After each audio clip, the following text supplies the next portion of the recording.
Ça va commencer dans 3, 2, 1. Binge audio.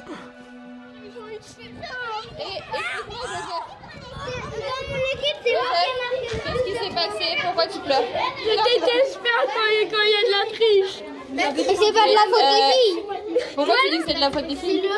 Parce que non, c'est pas ils jouent pas souvent. On peut l'écouter? Ils jouent pas très souvent. Alors ils sont moins forts. Et toi, tu joues très souvent? Parce que Zakaria, il a été chef d'équipe, donc il a pris tous les garçons les plus forts. Voilà. Je dis pas que toutes les filles sont nulles. Par exemple, Alicia, Est-ce que tu sais faire de la danse ou moins?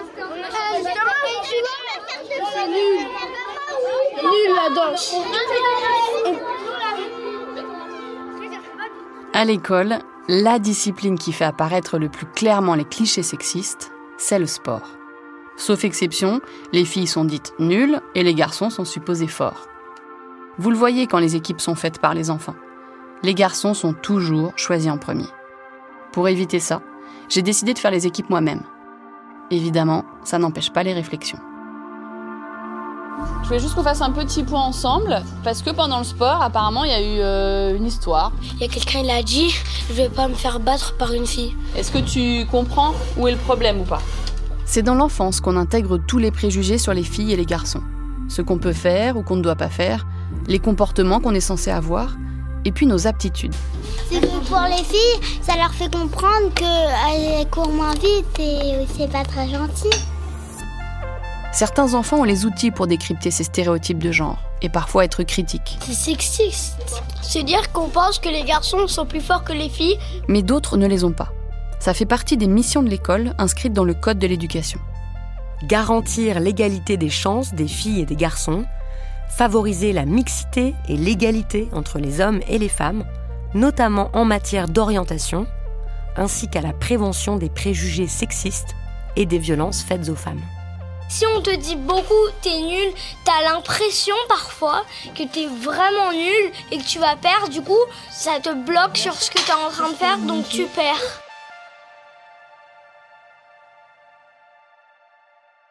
C'est quoi l'amour, maîtresse? Une série documentaire de Lolita Rivet. Épisode 5. C'est nul, les filles. Et pour terminer, l'école mixte de Rustenhardt, placée sous la direction de Fernand Spatz.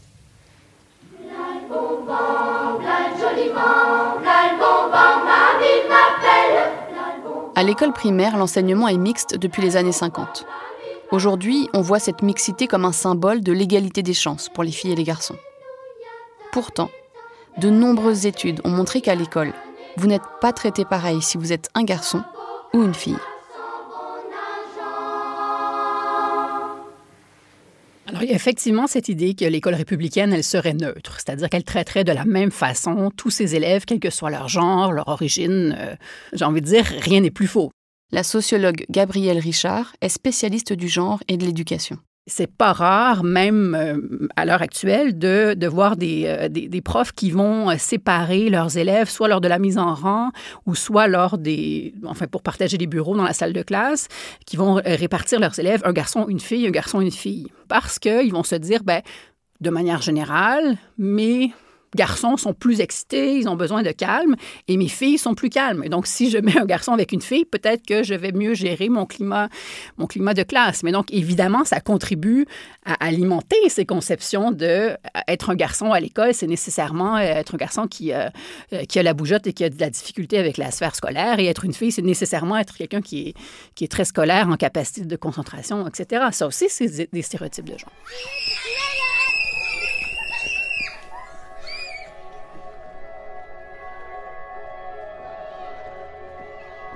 Comme beaucoup de profs, j'ai l'impression de traiter de la même manière tous mes élèves.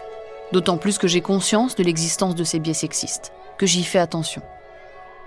Mais les travaux de Nicole Mosconi, professeure en sciences de l'éducation, m'ont appris que malgré mes efforts, moi aussi, je pouvais reproduire ces biais. Par exemple, les profs encouragent plus les garçons. Pourquoi ? Parce qu'on part de l'a priori qu'ils sont moins travailleurs, plus feignants, et donc qu'il faudrait les pousser pour qu'ils atteignent le maximum de leur potentialité. alors qu'on considère les filles comme plus travailleuses, plus appliquées, et donc comme ne pouvant pas mieux faire que ce qu'elles font déjà, les pauvres. On les félicite, mais on n'attend pas mieux d'elles. On les stimule moins. Et même quand on leur donne la parole, ce n'est pas pour les mêmes raisons. Aux garçons, on va leur demander de produire de nouveaux savoirs, de nouvelles idées, de donner leur avis. Les filles, on leur donne la parole pour restituer des connaissances.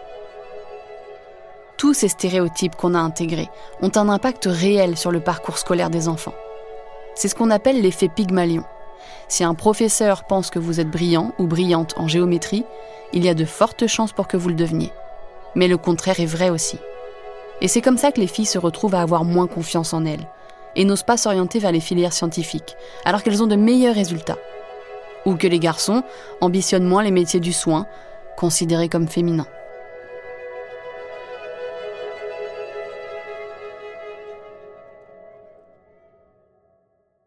On se fait souvent reprocher en tant qu'adulte, de formateur, de formatrice, qu'on cherche à faire que tous les garçons jouent avec du rose ou faire que toutes les filles aient envie de jouer au foot, ce qui est loin de la réalité. Ce qui motive les gens qui travaillent pour déconstruire les stéréotypes de genre, c'est simplement d'ouvrir ces catégories qui sont par trop étanches.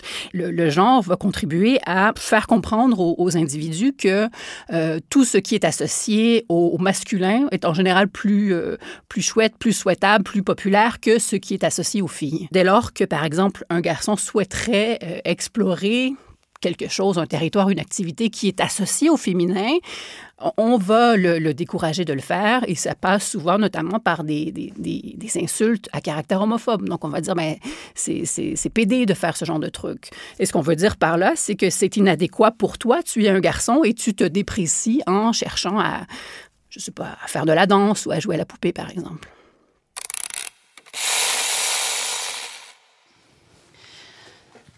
Vous êtes dans votre lit, une nuit, vous dormez paisiblement.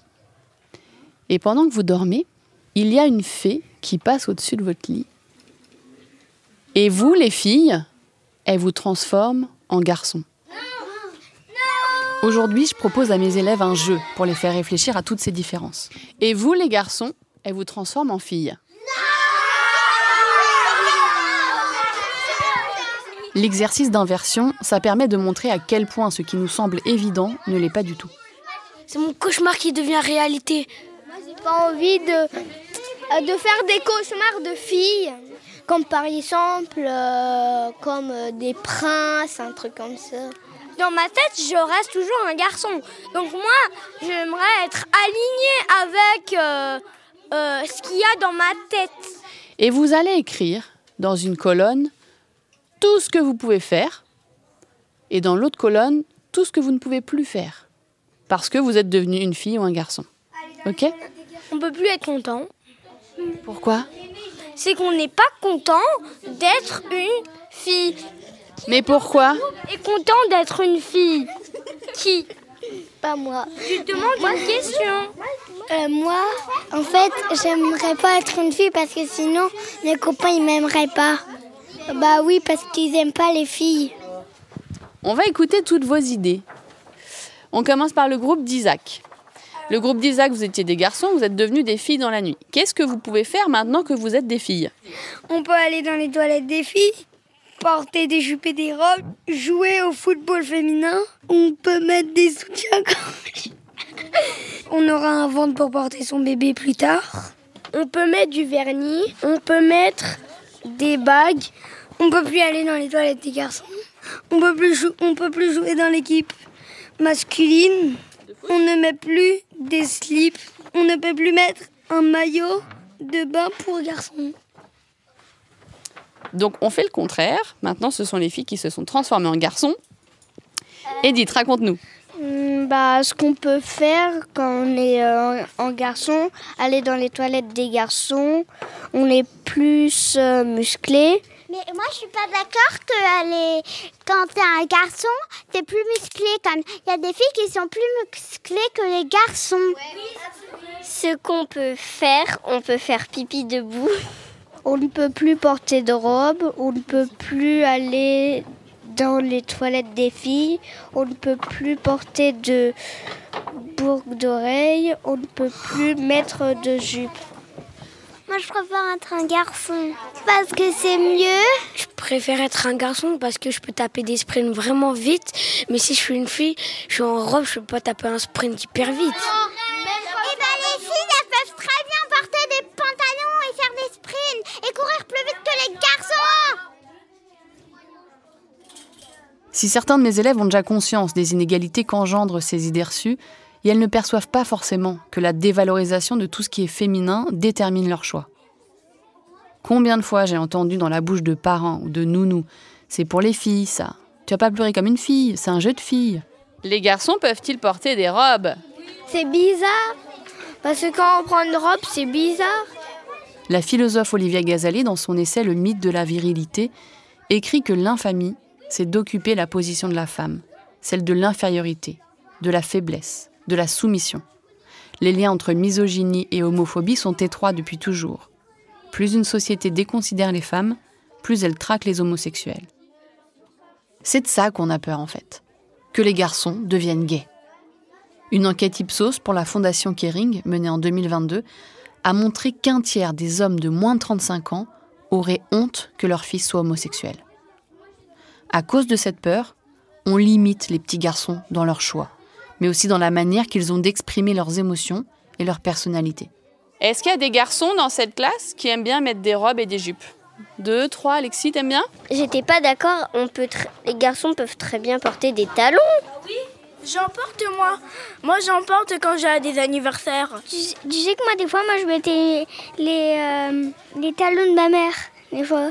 Moi c'est bien parce que il y a un moment où ton truc il monte du pied. Mais c'est comme si tu marches comme ça. C'est trop cool parce qu'en fait le truc il monte et là en fait ton pied il est plus confortable dans le machin. Est-ce que vous pensez que quand vous serez grand, peut-être que vous porterez des talons aussi? Ouais, moi c'est sûr.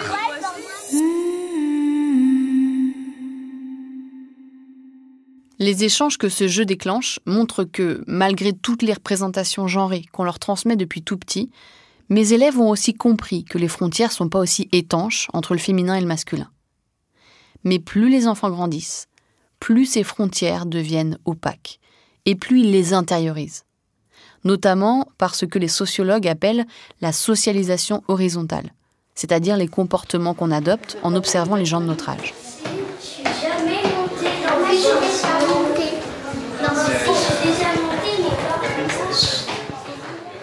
L'école dans laquelle je travaille est mélangée à un collège. Bonjour! Aujourd'hui, j'emmène 4 de mes élèves, qui se sont portés volontaires, à la rencontre d'une classe de 3e. Alors, bonjour, merci de nous accueillir. Il faut imaginer mes 4 marmots d'1,20 m au milieu de la meute d'adolescents. Je vous présente Edith, Margot, Joseph et Isaac. Et elles vont leur refaire la séance qu'on a faite. Ça leur permet de travailler l'expression en public, de retranscrire ce qu'elles ont appris, et puis de leur donner confiance sur le fait qu'elles peuvent apprendre des choses à des plus grands qu'eux. En fait, pendant la nuit, vous dormez, et le matin, vous vous réveillez, et les garçons, vous êtes des filles, et les filles, vous êtes des garçons. Qu'est-ce qu'ils vont devoir faire, Edith? Ils vont devoir se mettre en groupe, et ils devront parler de ce qu'on peut plus faire et ce qu'ils peuvent faire. Est-ce qu'on peut déjà changer la disposition? Filles, garçons, je ne sais pas si vous êtes le même nom.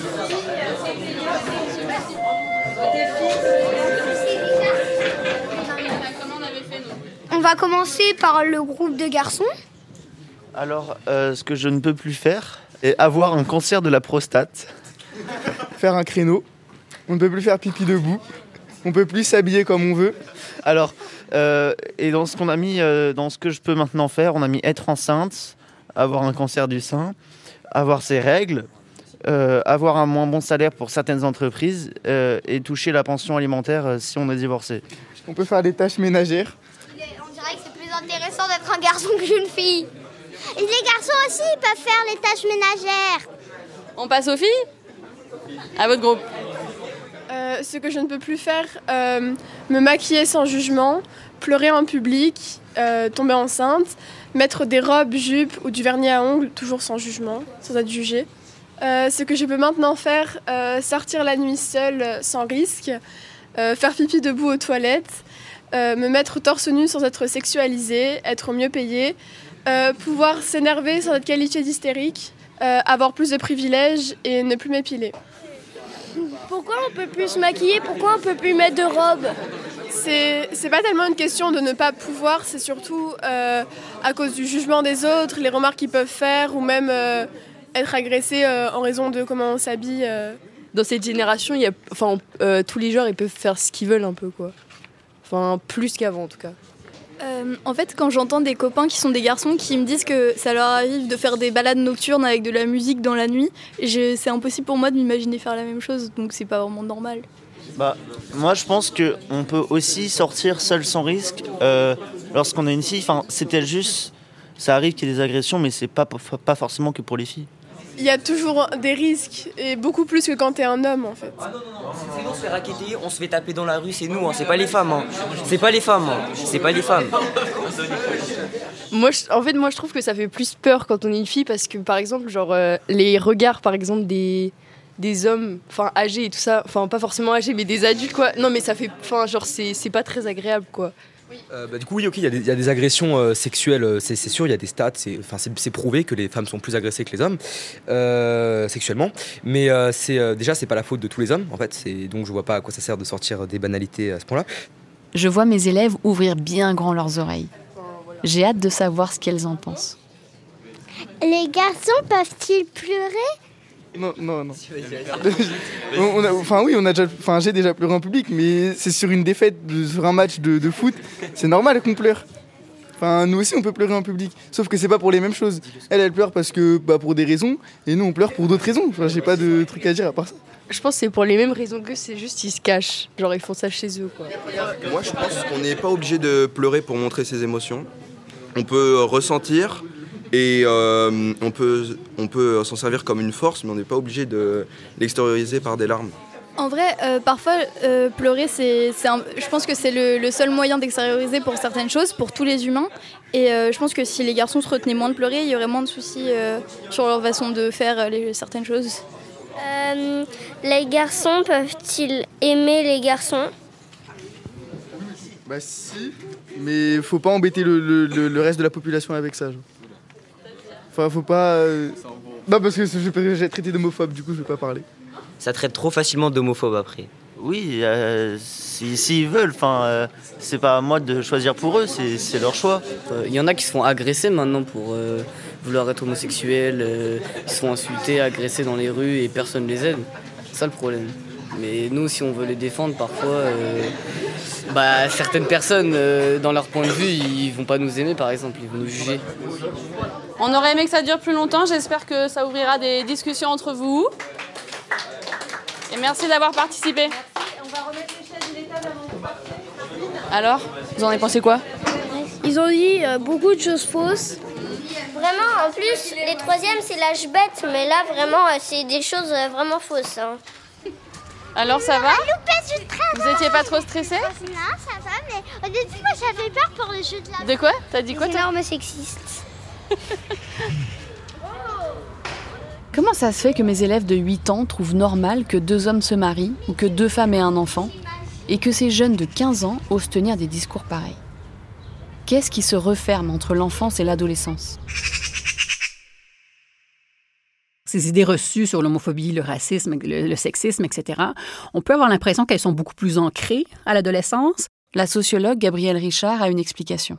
Mon interprétation à moi, c'est plutôt le fait que à l'adolescence, les jeunes ont beaucoup plus à perdre, à montrer qu'ils s'érigent face à ces normes de genre-là.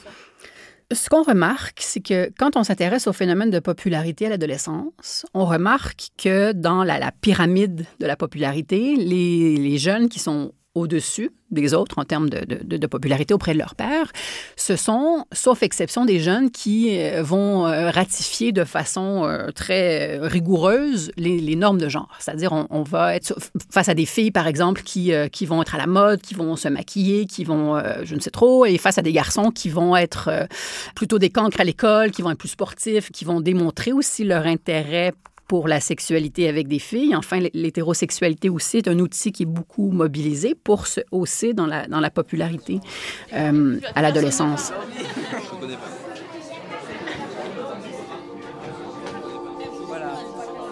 Je me mets à la place des ados de cette classe, qui se sentent peut-être bisexuels ou homosexuels. comment est-ce que tu peux te sentir faire partie du groupe quand tu entends ça ? C'est aussi pour cette raison qu'il est indispensable de commencer à ouvrir ce débat tôt dans la scolarité, avant que ne débarque la police du genre dont parle Gabriel Richard. Et moi, en tant qu'instit, je veux parler à tous mes élèves. Qu'importe ce qu'elles ressentent et ce qu'elles sont. Je pense aux enfants qui se découvriront autre chose qu'hétérosexuels, mais aussi à ceux qui ne se sentent pas bien dans leur genre, ou encore aux enfants intersexes, ceux qu'on appelait les hermaphrodites autrefois. Ils n'ont beau représenter qu'1 à 2% de la population, et elles existent, et elles sont aussi dans nos classes. La poétesse américaine Adrienne Rich a écrit cette phrase magnifique. Quand quelqu'un, avec l'autorité d'un enseignant, décrit le monde et que tu ne t'y retrouves pas, il y a un moment de déséquilibre psychique, comme si tu te regardais dans un miroir sans t'y voir.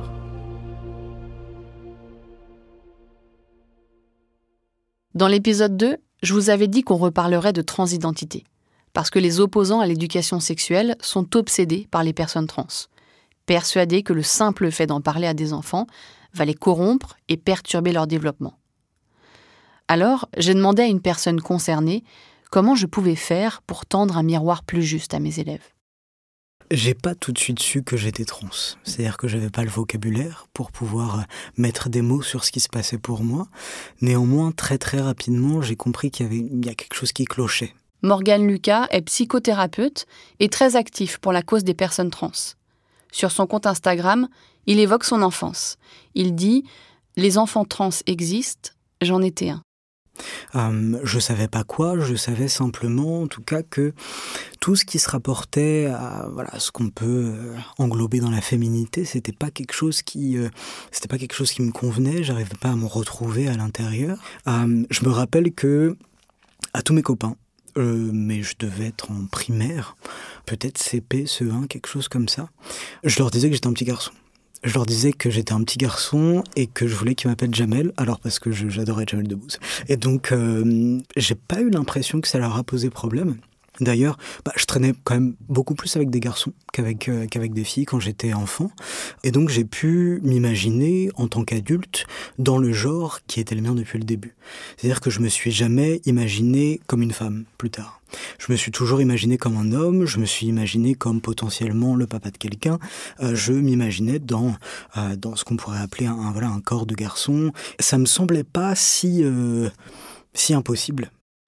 Morgane s'est senti mal regardé, a reçu des insultes. Mais il estime avoir eu de la chance, parce qu'en devenant un garçon, il a fait sa transition dans le bon sens, comme il dit. Les filles masculines étant toujours mieux considérées que les hommes féminins. Je lui ai demandé ce qu'il aurait aimé entendre à l'école, à cet âge-là. Je pense que j'aurais aimé avoir plus de représentation.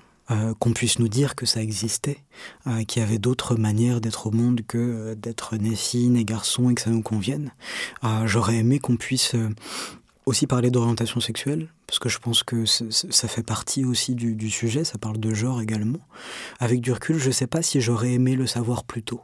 Je ne sais pas si j'aurais aimé mettre des mots plus tôt. Mais aujourd'hui, maintenant que c'est possible, et maintenant qu'il y a les outils pour, je pense qu'il est impératif qu'on puisse parler de tout ça aux enfants. Et donc, imposer à son enfant d'être une personne cisgenre, imposer à son enfant d'être une personne hétérosexuelle, non pas par la force, mais simplement en lui montrant que des personnes cisgenres et hétérosexuelles, en ne lui expliquant pas qu'il y a d'autres choses qui existent. Je pense que c'est à partir de ce moment-là qu'on fait du mal aux enfants. Oui, mais comment leur en parler ? C'est déjà tellement difficile à comprendre pour les adultes, la différence entre le sexe biologique et le genre.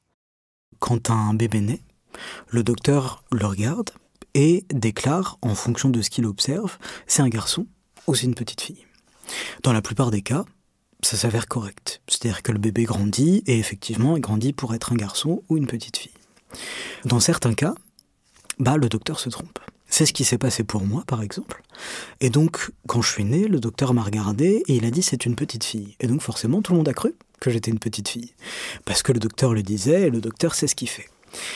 Sauf que, moi, quand j'ai grandi, je me suis rendu compte que j'étais pas une petite fille. Je me suis rendu compte que c'était pas quelque chose qui me convenait.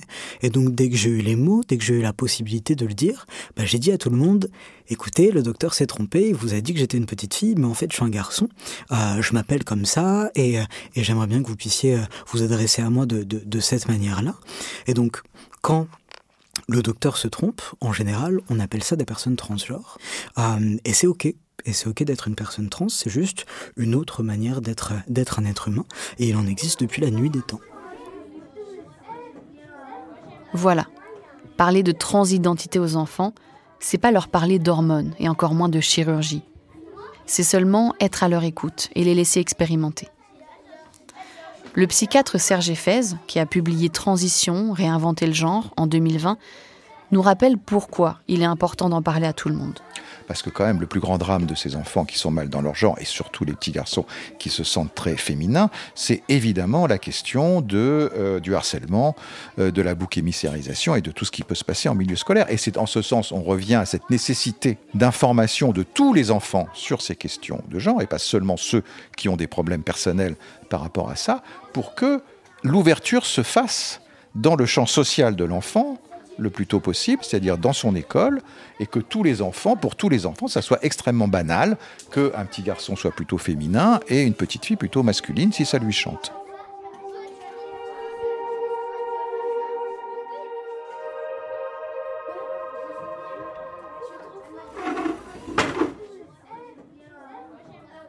J'aimerais bien savoir si vous savez déjà ce que vous voulez faire comme métier plus tard. Footballeur. Footballeur. Footballeur professionnel. Médecin du SAMU. Conduire un TGV. Astronaute. Politique. Diplomate. Tennisman. Danseur. Karatéka. Judoka. Pompière. Maîtresse. Maîtresse. Je pose chaque année cette question à mes élèves. J'ai encore jamais eu de garçon qui voulait devenir maîtresse, ni de fille footballeuse. Même si ça change, faut dire qu'ils n'ont pas beaucoup de modèles. Les hommes instits, par exemple, sont minoritaires. Seulement 17% dans les écoles primaires. Et tant que les métiers du soin et de l'éducation, si indispensables et pourtant si mal rémunérés, seront désertés par les hommes, on aura du mal à changer ces idées préconçues. Et dans les couples hétérosexuels, les hommes seront toujours majoritairement ceux qui gagnent le plus, qui ont une carrière et qui laissent donc le soin d'éduquer les enfants à la mère. Et c'est comme ça que l'histoire se répète. Quant à l'école primaire, il est encore et toujours question de former les équipes éducatives, à réfléchir à leurs pratiques, pour les aider à faire autrement. Mais voilà déjà des choses assez simples à mettre en place dans votre école. Première idée. En maternelle, mélangez les espaces de jeu pour inciter les enfants à jouer à tout. Par exemple, mettre le coin cuisine à côté du coin Lego et plutôt les nommer coin maison, coin construction. Idée numéro 2. Dans la cour, proposez des jeux peu genrés, comme des échasses, des tricycles ou des plots d'équilibre. Et limitez la pratique du football à 2 jours par semaine pour partager l'espace. Numéro 3. En sport, favorisez la mixité et encouragez les filles en leur montrant qu'elles sont capables. Et ne pas évaluer seulement la performance, mais aussi le geste technique, le respect des règles, le fair-play et la coopération. Idée numéro 4. En classe, interrogez alternativement une fille et un garçon. Et se montrer plus strict avec les garçons qui interrompent. Idée numéro 5. Stimuler les filles autant que les garçons dans le travail. Elles ont aussi sûrement plus de capacités que ce qu'elles montrent. La numéro 6. Encourager les garçons à prendre soin de leurs cahiers, de leurs affaires, de la propreté de la classe, mais aussi prendre soin des autres. L'idée numéro 7. Si on rencontre des stéréotypes de genre dans les manuels ou les histoires, prendre le temps de les déconstruire avec les élèves en leur posant des questions. La 8e et dernière idée. Et par pitié, arrêtons de demander aux garçons et aux filles qui jouent ensemble si elles sont amoureux. Ça les met mal à l'aise et ça dissuade les enfants de se mélanger et de construire des amitiés.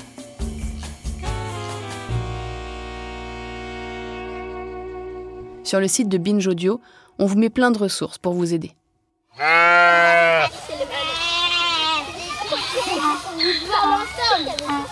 Oh non, pas eux.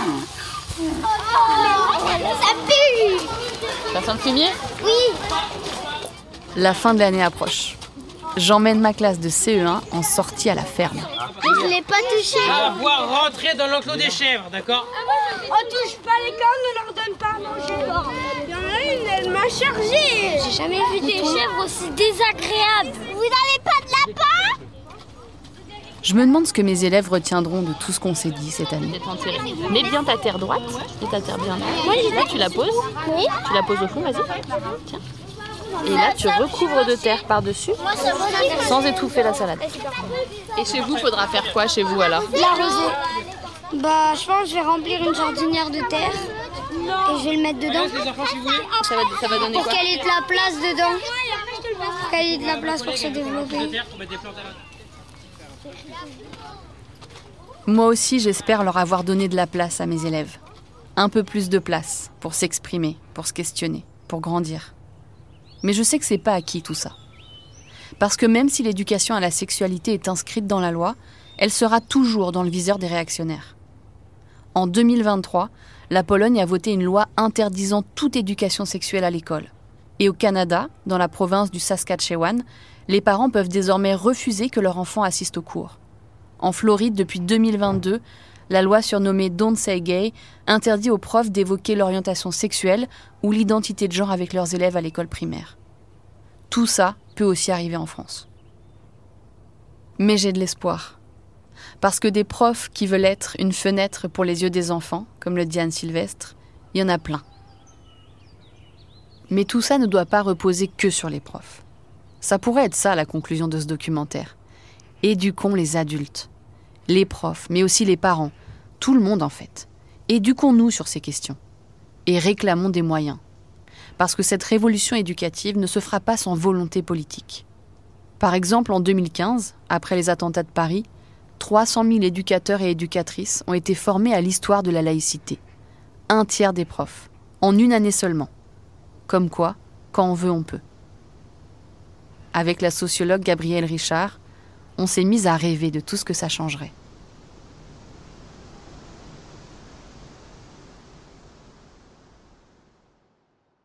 On aurait potentiellement des élèves ou des enfants LGBTQ qui entendent parler de qui ils sont, qui elles sont, dès le plus jeune âge, sans que ce soit par le biais d'insultes, comme c'est souvent le cas actuellement. On pourrait penser qu'on serait face à des enfants qui sont élevés dans des configurations familiales éloignés de la famille nucléaire hétérosexuelle et qui pourraient, enfin, se voir représentés et légitimés par l'adulte dans la sphère scolaire. On pourrait se dire qu'on est potentiellement en train d'aider à construire une génération de jeunes filles qui se sentent à l'aise et qui se sentent encouragées à s'explorer sur le plan de la sexualité sans être constamment réprimées et traitées de salopes ou de putes si ça se fait dans des contextes qui ne sont pas préapprouvés par leur père. On pourrait se dire qu'on contribue aussi au fait que nos jeunes et moins jeunes garçons puissent s'explorer sur le plan du genre sans crainte de faire l'objet de répression de la part de leur père, de violence, etc. Donc, je pense que l'éducation à la sexualité, elle prête le flanc à une réflexion beaucoup plus globale sur, d'une part, sur la norme, mais aussi sur les violences et les gens qui sont mis en dehors de la norme. Et une éducation à la sexualité qui est bien ficelée et bien réfléchie contribue à ouvrir bien grand le champ des possibles pour l'ensemble des élèves. Évidemment, il y a plein de sujets qui relèvent de l'éducation à la vie relationnelle, affective et sexuelle que je n'ai pas abordés avec mes élèves. Mais c'est impossible de parler de tout en une année. L'idée, c'est plutôt de s'adapter aux problèmes qu'on rencontre, et puis de progresser sur les thématiques entre la maternelle et le lycée, pour ouvrir une discussion qui ne se refermera jamais. Vous avez la note? Je vais faire le rythme avec mes mains. Ça veut dire qu'il faut garder ce même rythme. Souvent, pendant le refrain, vous accélérez super vite. Gardez mon rythme. Il y a une pensée qui me guide quand j'enseigne. Je me demande quels souvenirs mes élèves garderont de moi. Et plus généralement, quels souvenirs elles garderont de leurs années à l'école, une fois adultes. Oui, mais on le fait pas à la fin. Non, au début, pas au début de la fin. Est-ce qu'elles se souviendront avoir été maltraitées, pas pris en compte, pas écoutées, pas protégées? Ou bien, est-ce que l'école leur aura permis de grandir sereinement, de se sentir considérées? Est-ce qu'elles auront pu y appréhender la complexité du monde, et l'importance de s'aimer soi-même et d'aimer les autres.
C'était C'est quoi l'amour maîtresse ? Une série documentaire de Lolita Rivet, disponible dans le podcast Le cœur sur la table, créé par Victoire Tuaillon et produit par Binge Audio.